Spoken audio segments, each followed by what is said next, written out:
তাদের প্রধান বাধা ছিলেন দেশনেত্রী বেগম খালেদা জিয়া। এই জন্যই দেশনেত্রী বেগম খালেদা জিয়াকে 18 নির্বাচনের বহু আগে তারা তাকে সরিয়ে দেয়, অর্থাৎ তার কারাগারে নিয়ে যায়। তারপর থেকে কারাগারে আপনারা জানেন কিভাবে তার উপরে নির্যাতন নিপীড়নের ফলে, তার সঙ্গে দুর্ব্যবহার করার ফলে তাকে ঠিক মতো যে ব্যবহার করা দরকার, আচার করা দরকার, সেভাবে আচার না করে তাকে অসুস্থ করে ফেলা হয় এবং সঠিক চিকিৎসা দেওয়া হয় না। পরবর্তীকালে পিজি হাসপাতালে নিয়ে আসার পরেও একই ঘটনা ঘটেছে।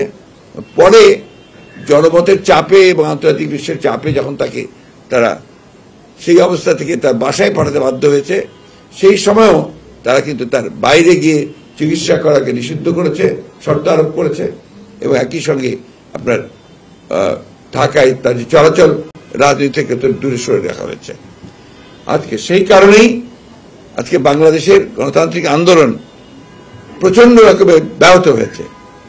আমরা বিশ্বাস করি যে দেশনেত্রী বেগম খালেদা জিয়া আজকে যদি সামনে আসতে পারেন, তাহলে এই যে ফ্যাসিবাদী সরকার, এই যারা আজকে জোর করে ক্ষমতা দখল করে বসে আছে সম্পূর্ণ বেআইনিভাবে, সংবিধান বিরোধীভাবে, তাদের পক্ষে ক্ষমতায় থাকা সম্ভব হবে না।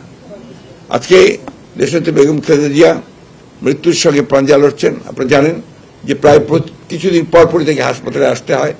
এবার যে তিনি এসেছিলেন, এটা আল্লাহর অশেষ রহমতে যে তাকে আমরা ফিরে পেয়েছি। তার ডাক্তারদের সঙ্গে কথা বলে আপনারা বুঝতে পারবেন যে তার ফিরে আসার কোনো সম্ভাবনা খুব কঠিন ছিল যদি ঠিক সময়ের মধ্যে যদি ডাক্তার চিকিৎসাটুকু দিতে না পারতেন। এই একটা অবস্থার মধ্যে আমাদের চিকিৎসকরা বারবার বলেছেন যে তার চিকিৎসার জন্য বাইরে উন্নত জায়গায় প্রতিষ্ঠায় নেওয়া উচিত, কিন্তু সেই জায়গায় উন্নত কেন্দ্রে, চিকিৎসা কেন্দ্রে তাকে সরকার দিচ্ছে না। তাই নয়, সরকার অত্যন্ত পরিকল্পিতভাবে আদালতকে ব্যবহার করে, আদালতের কথা বলে সেখান থেকে তাকে বঞ্চিত করে গেছে।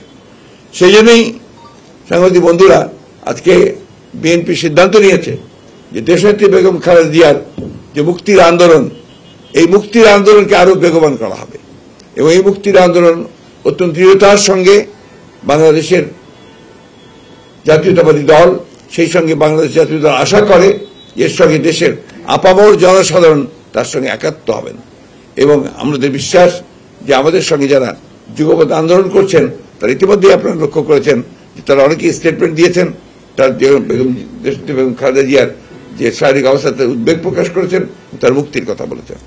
আমরা এই মুক্তির আন্দোলনকে একটা চূড়ান্ত পর্যায়ে নিয়ে যেতে চাই। সেই লক্ষ্যে আমাদের আজকে যে যৌথ সভা হয়েছে, সেই যৌথ সভায় আমরা কয়েকটি সিদ্ধান্ত নিয়েছি।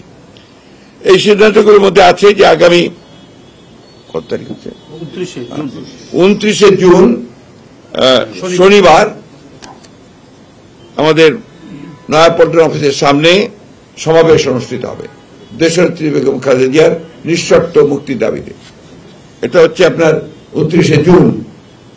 এরপরে আপনার বিকাল 3টায় অনুষ্ঠিত হবে।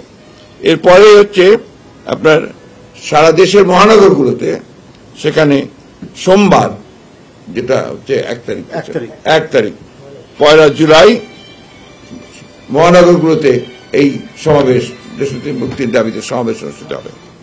এরপরে হচ্ছে 3 তারিখে সারা দেশের জেলা সদরগুলোতে তার মুক্তির দাবিতে সমাবেশ অনুষ্ঠিত হবে।